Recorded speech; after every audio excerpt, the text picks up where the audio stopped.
Assalamualaikum warahmatullahi wabarakatuh. Hai semuanya, selamat datang kembali di Podkom, Podcast Himakom.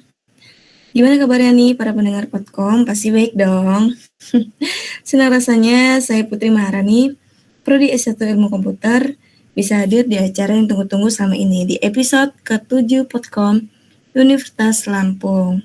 Nah, selama beberapa menit ke depan, Putri ini bakalan menemani kalian ngobrol santai gitu dengan kakak-kakak yang hadir hari ini.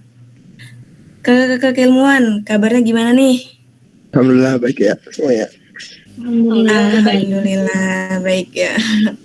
Nah, sebelum lanjut lebih jauh nih, kita bakal perkenalan dulu biar kalian yang di luar sana itu tahu gitu kan ada siapa aja di Podkom kali ini. Boleh perkenalan dulu buat kakak-kakaknya dari nama, jurusan, prodi, dan semester berapa. Mungkin dari kakak ketuanya dulu. Oke, nama saya itu M. Hanif Pratama, NPM-nya 2017-1940 dari jurusan Ilkom, Ilmu Komputer, untuk angkatannya angkatan 20. Terus masih semester 5 sih. Mau semester 6 mungkin ya. Oke, jadi masih semester 5 ya Kak Hanif ya? Yoi.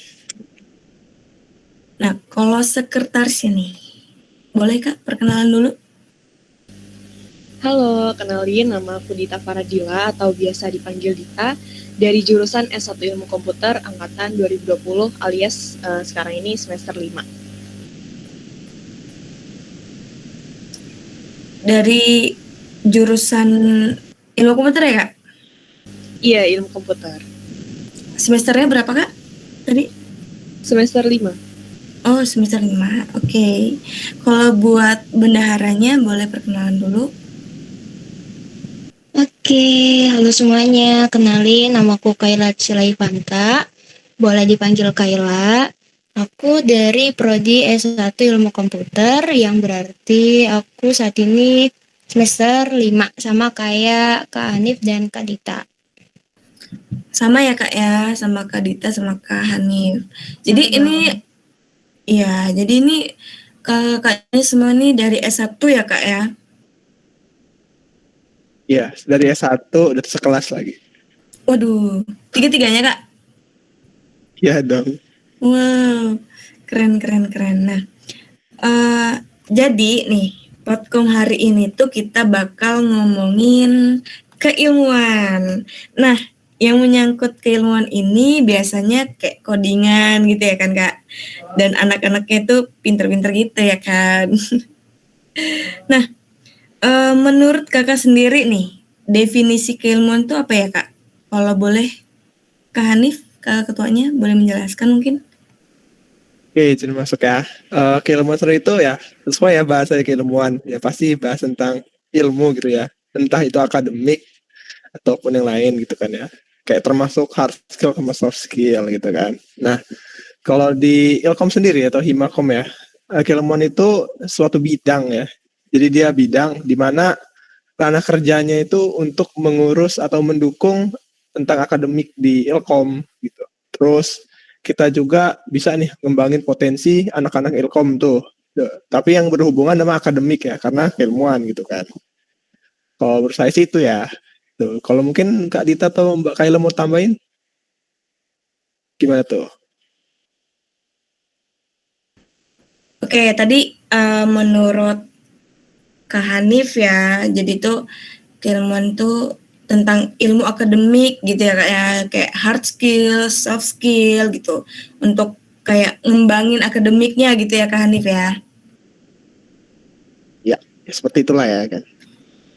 Oke, itu kan tadi menurut Kak Hanif nih. Mungkin ada pendapat lain dari Kak Dita atau Kak Kaila gitu. Kalau dari aku sih setuju sama pendapatnya Kak Hanif. Jadi emang keilmuan ini fokusnya di bidang akademiknya gitu. Jadi emang kita ngembanginnya misalnya dari lomba atau dari beasiswa gitu. Berarti Kak Kaila setuju ya Kak ya Pak yang diomongin dari Kak Hanif tadi ya. Jadi kayak fokus ke akademiknya gitu ya Kak ya. Bener banget. Iya. Nah, kalau boleh tahu nih Kak, tujuan Kakak sekalian masuk ke keilmuan itu apa sih Kak? Mungkin dari Kak Dita? Oke, kalau dari aku sendiri, bukan kenapa sih, tujuan aku masuk ke ilmuwan itu adalah ya karena sesuai dengan visi dan misi dari bidang keilmuan itu sendiri. Tadi kan udah disebutin ya kalau keilmuan itu fungsinya untuk mengembangkan minat dan bakat. Nah, di keilmuan ini aku berharap aku bisa ngembangin minat dan bakat yang aku punya di bidang teknologi dan informasi.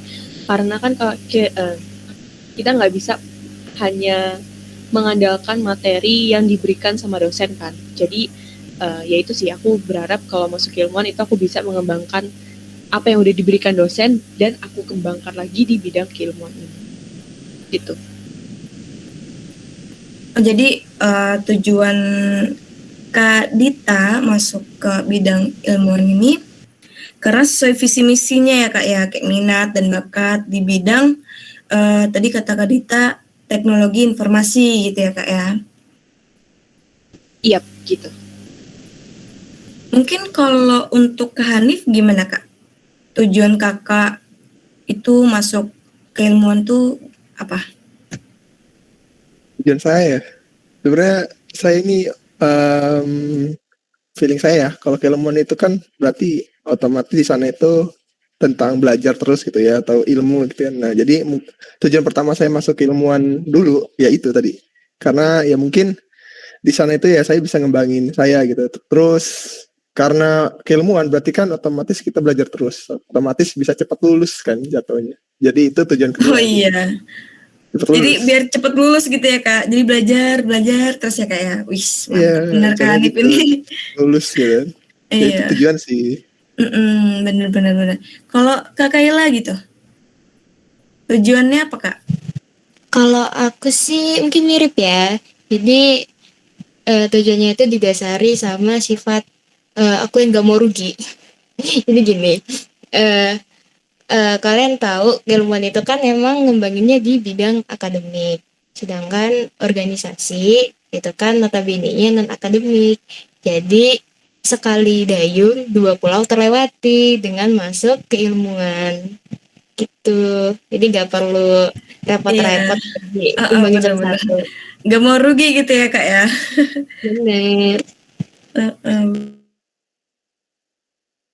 Nah, tadi kan kita udah ngomongin dari definisi keilmuan itu apa, tujuan kakak-kakak semua ini masuk keilmuan itu kan apa gitu ya.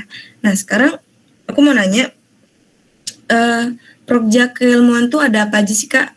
Boleh disebutin mungkin Kak? Oke. Nah, untuk proyek keilmuan itu kurang lebih itu ada 5 ya.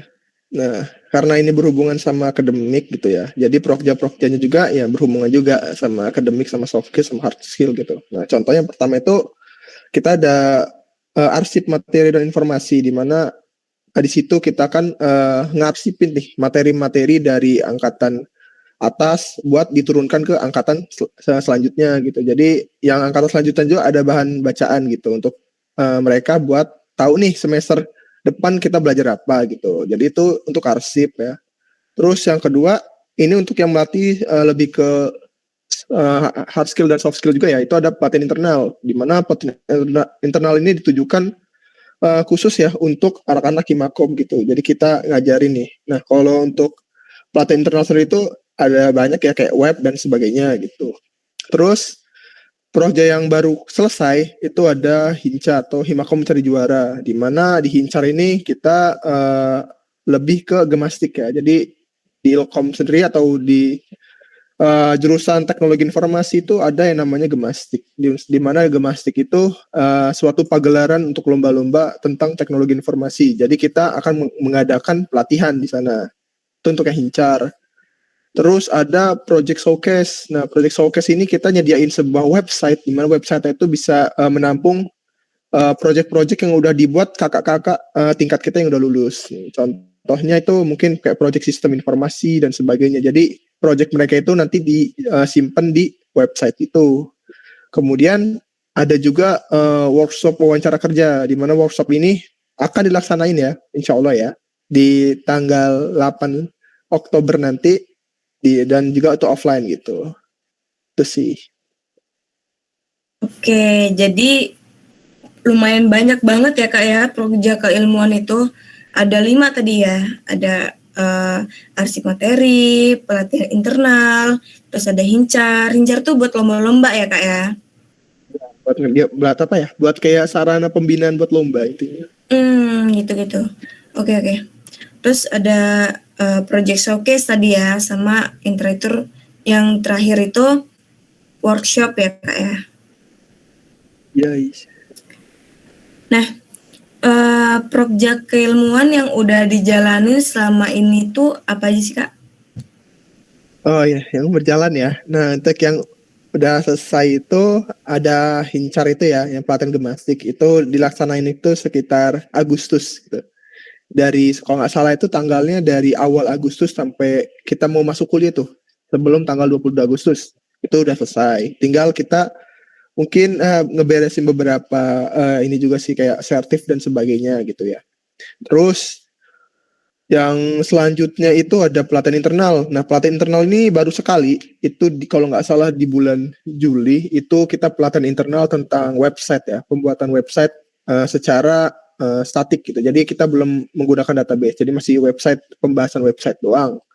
Terus ada untuk yang project showcase itu website itu sudah mau jadi, tinggal di hosting dan juga tinggal kita masukin database-nya, data-datanya itu. Terus ada juga untuk ini ya arsip materi itu udah diarsipin, beberapa dari mata pelajaran yang kita arsipin itu udah ada sebenarnya. Terus yang terakhir itu ini ya workshop itu rencananya bakal dilaksanain tadi itu di tanggal 8 Oktober nanti gitu. Itu untuk workshop. Itu sih yang mungkin udah sama belum terlaksana sih. Oke, jadi proyek yang udah dijalani selama ini tuh ada hincar ya Kak ya tadi di awal Agustus, lalu ada pelatihan internal di bulan Juli, terus project showcase sama arsip materi ya. Kalau yang workshop itu OTW lah ya Kak ya. Iya. Nah, OTW. Iya, OTW. Oke, kalau proyek yang terdekat ada proyek apa ya Kak?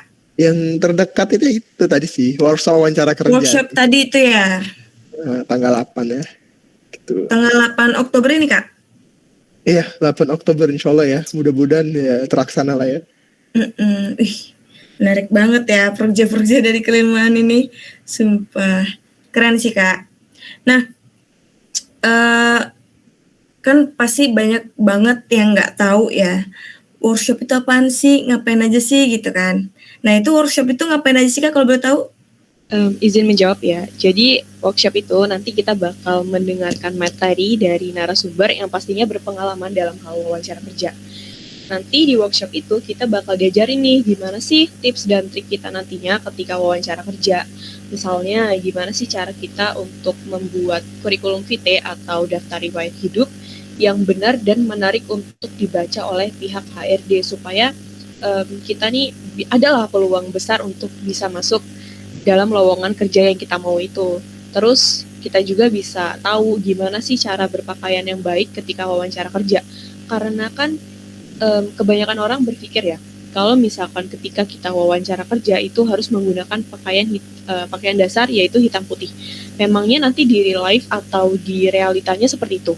Kan kita nggak tahu ya apakah memang hal itu beneran terjadi atau enggak. Maka di situ nanti di workshop kita bisa bertanya atau mengetahui pakaian yang bagus itu seperti apa. Terus kita juga nanti akan diajarkan bagaimana sih sikap, tingkah laku, dan ucapan yang seharusnya ketika wawancara nanti. Apakah kita bisa menggunakan bahasa yang formal ataukah kita bisa menggunakan bahasa yang formal. Gitu sih untuk workshop wawancara kerja. Gitu. Nah, itu kalau boleh tahu ya Kak, siapa aja sih Kak yang bisa ngikutin workshop ini gitu? Kalau untuk tahun ini kita berfokus pada mahasiswa-mahasiswa yang memang sudah mau lulus ya, seperti angkatan 2019 yang S1 ilmu komputer dan juga angkatan 2020 dari D3 Manajemen Informatika. Kita berfokusnya pada orang-orang yang memang sudah mau lulus, mahasiswa yang sudah mau lulus dan wisuda gitu. Oh, jadi yang bisa ngikutin tuh mahasiswa yang mau lulus aja gitu ya Kak ya? Iya, berfokusnya pada mereka, tetapi kalau misal dari angkatan 2020, 2021, 2022 mau ikut ya silakan gitu. Oh, jadi boleh gitu ya Kak ya? Nah, kapan sih Kak bisa ngikutinnya gitu? Ngikutin workshop ini? Untuk tahun ini mungkin tadi udah disinggung ya sama Kak Hanif, kalau workshop itu akan diadakan secara offline di Gedung Ilmu Komputer pada tanggal 8 Oktober tahun 2022, alias minggu depan akan dilaksanakan. Minggu depan ya Kak ya? Wih, Yes. bentar lagi nih Kak. Seru banget pas ini. Tunggu aja ya. Iya, ditunggu aja nih. Bagus banget nih ya Kak ya buat mereka-mereka yang mau ikut gitu kan, ikut workshop ini gitu. Nah, kalau untuk info lomba gitu Kak, seputar Ilkom cari tahu di mana sih Kak? Kalau untuk info lomba itu teman-teman bisa cari di Instagram ataupun web terkait ya, karena memang banyak untuk lomba-lomba yang diadakan khususnya untuk mahasiswa ilmu komputer. Contohnya tahun ini tuh ada Gemastik atau singkatan dari Pagelaran Mahasiswa Nasional Bidang Teknologi Informasi dan Komunikasi yang merupakan program dari Direktorat Kemahasiswaan, Direktorat Jenderal Pembelajaran dan Kemahasiswaan Kementerian Riset, Teknologi dan juga Pendidikan Tinggi. Jadi itu ada Gemastik ya Kak ya? Iya, ada Gemastik. Mantap. Nah, kalau boleh tahu gitu ya Kak, contoh lombanya itu seperti apa sih Kak? Dan daftarnya itu gimana? Kalau di Gemastik sendiri itu ada banyak ya cabang lomba yang teman-teman bisa ikutin. Contohnya ada programming, cyber security, data mining, UX design, animasi, dan juga smart city. Nah, untuk pendaftarannya itu gimana? Kalau tahun ini kita kan mengadakan program kerja khusus untuk Gemastik ya, yaitu tadi namanya mungkin udah disinggung sama Kak Hanif, Hincar atau Himakom Mencari Juara. Nah, di program kerja ini, pertama kita akan mensosialisasikan dulu kepada mahasiswa jurusan ilmu komputer mengenai lomba ini. Kayak misalkan, ini nih lomba apa, terus timeline-nya kapan, terus lombanya ini nanti ngapain aja, itu nanti kita infokan di sosialisasi. Setelah sosialisasi, itu nanti kita akan memberikan pelatihan kepada calon peserta sesuai dengan divisi lomba yang mau diikutin. Untuk divisi lombanya yang tadi seperti aku sebutin itu ada programming dan sebagainya. Setelah itu, setelah mereka diberikan pelatihan, dari kami itu akan berkoordinasi dengan pihak dosen untuk menjadi dosen pembimbing, karena memang lomba Gemastik ini kita memang harus butuh dosen pembimbing kan. Untuk pendaftarannya sendiri, kemarin kita udah memberikan buku pedoman Gemastik dari pihak panitia, di mana itu resmi kepada para calon peserta. Di mana buku pedoman ini itu isinya adalah cabang lomba, persyaratan, pendaftaran, jadwal kegiatannya, dan juga ada timeline Gemastiknya gitu. Wah, lumayan banyak ya Kak ya daftarnya, maksudnya lombanya. Tadi ada programming, terus animasi, dan lain-lain sebagainya ya Kak ya. Nah, kalau misalkan gitu, ada maba pengen tahu beasiswa itu gimana Kak? Mungkin Kak Kaila bisa menjawab? Oke, jadi beasiswa ya, kebetulan banget nih. Kan tadi udah dijelasin kalau keilmuan punya project namanya arsip, materi, dan informasi. Nah, informasinya itu biasanya tentang beasiswa. Nah, untuk beasiswa sendiri itu kita biasanya kirim informasinya lewat grup angkatan yang ada di WhatsApp. Tapi bisa juga kalian cek akun Instagramnya Himakom, itu biasanya ada juga info beasiswanya. Nah, atau kalau misalnya masih kurang juga, kalian bisa secara mandiri cari di website-website atau media sosial beasiswa gitu. Jadi kalau misalkan maba pengen tahu beasiswanya itu boleh banget cek di IG Himakom ya Kak ya. Di situ banyak banget info-info nanti yang dikasih sama kakak-kakaknya di IG Himakom itu sendiri. Nah, Kak Kaila, ada nggak sih Kak beasiswa untuk tahun ini gitu? Kalau beasiswa tuh yang pasti tuh ada banyak banget ya tiap tahunnya ya. Kalau misalnya mau tanya yang masih buka, ini kan kita sekarang bulan September ya. Nah, yang masih buka itu setauku ada beasiswa dari Dataprint. Dataprint itu deadline-nya itu tanggal 30 November nanti. Itu kalau mau cepat bisa langsung buka media sosialnya aja Dataprint. Lalu abis Dataprint itu ada juga Kita Bisa. Kalian pasti tahu kan ya, yayasan Kita Bisa itu. Nah, itu mereka lagi buka beasiswa kuliah juga dan tutupnya bulan Desember nanti. Nah, tapi ya, kita itu nggak cuman fokus ke beasiswa buat kuliah aja, ada juga beasiswa yang eh, buat course atau kursus coding-coding gitu kan, yang manfaatnya itu bagus banget buat anak jurusan ilmu komputer. Nah, yang lagi buka ini cocok buat teman-teman yang tertarik sama web. Soalnya sekarang itu di coding lagi buka beasiswa buat 3 course. 3 course yang fokusnya itu ke pengembangan web. Jadi mulai dari JavaScript sampai ke dalam-dalamnya pengembangan webnya gitu. Banyak pokoknya. Terus dia deadline-nya itu bentar lagi guys, cuma sampai awal Oktober. Sedangkan kita sekarang di akhir September ya. Jadi buruan daftar, langsung buka website di codingnya. Jangan sampai kelupaan. Mantap banget. Banyak banget ya berarti ya Kak ya tahun ini ya. Lumayan gitu beasiswanya. Jadi ada beasiswa dari Dataprint ya Kak ya. Tadi DL-nya deadline-nya 30 November. Lalu ada dari Kita Bisa itu buka beasiswa deadline-nya bulan Desember. Betul Kak? Betul-betul. Betul. Nah, ada juga nih beasiswa kursus coding. Itu keren banget sih Kak. Itu bermanfaat banget buat anak-anak ilmu komputer tuh. Jangan lupa daftar guys beasiswa.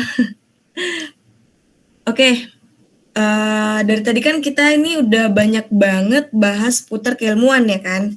Nah, dari lomba-lomba, terus sampai ke beasiswa untuk kalian para maba mungkin. Nah, buat kakak-kakaknya nih, ada nggak sih Kak kesan pesan gitu untuk para maba yang bisa disampaikan di sini?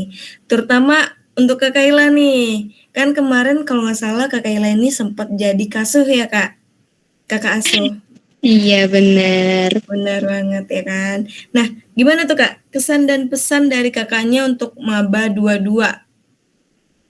Oke.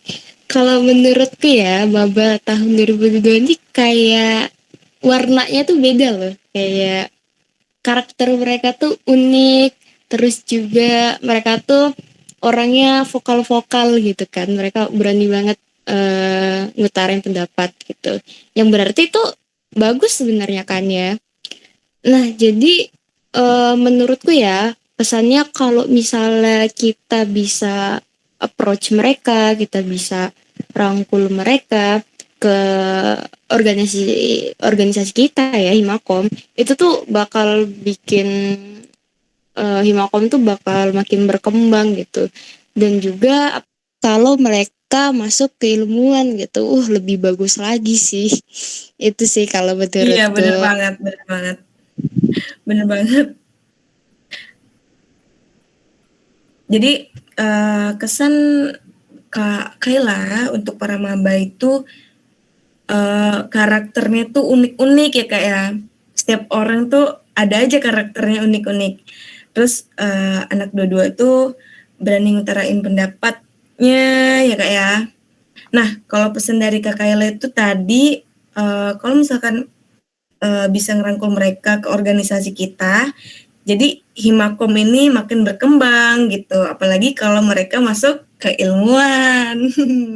Betul banget Kak Kayla. Nah, kalau menurut Kak Hanif mungkin kesan dan pesan untuk anak dua-dua tuh kayak gimana Kak? Kalau kesan ya, saya ketemu orang maba dua-dua itu emang iya sih. Sedikit beda gitu kan. Mereka tuh lebih apa ya, percaya dirinya lebih tinggi gitu loh dari angkatan kayak 20 sama 21. Terus mereka juga lebih kritis ya, bisa dibilang kritis. Jadi mungkin ya kalau mereka join ke Himakom itu mungkin bisa. Soalnya kan mereka kritis banget gitu kan ya. Dari setiap kejadian pasti kritis dia orang. Bener Terus banget untuk sih Kak. iya sih. Untuk apa ya? Tadi kesan udah, pesan ya. Pesan Iya itu Kak. ya kalau misalnya nih mereka nggak bisa apa-apa di Ilkom gitu kan, karena apalagi kalau misalnya maksud Ilkom karena aksiden atau kenapa gitu kan tiba-tiba masuk Ilkom, ya jalanin aja dulu. Pasti seru kok, asik kok. Makin lama itu makin asik di Ilkom ini. Terus sih kalau dari saya. Mantep Tuh. banget sih. Jadi kesan nih guys, kesan dari Kak Hanif, mereka itu sedikit berbeda ya, mereka percaya diri, terus lebih kritis pemikirannya, gitu. Bener banget sih Kak, saya setuju sama Kak Hanif. Nah, kalau pesannya tadi itu kata Kak Hanif, kalau mereka anak dua-dua nggak bisa apa-apa, jalanin aja dulu, pasti seru. Bener banget Kak Hanif. Jalanin dulu pelan-pelan, lama-lama nyaman. Bener kan Kak? Apalagi kalau udah semester 5, nyaman banget rasanya. Waduh, nyaman banget ini semester 5 ini kayaknya ya. Kalau menurut Kak Dita nih, yang terakhir kan, kesan dan pesan untuk para anak dua-dua gimana Kak?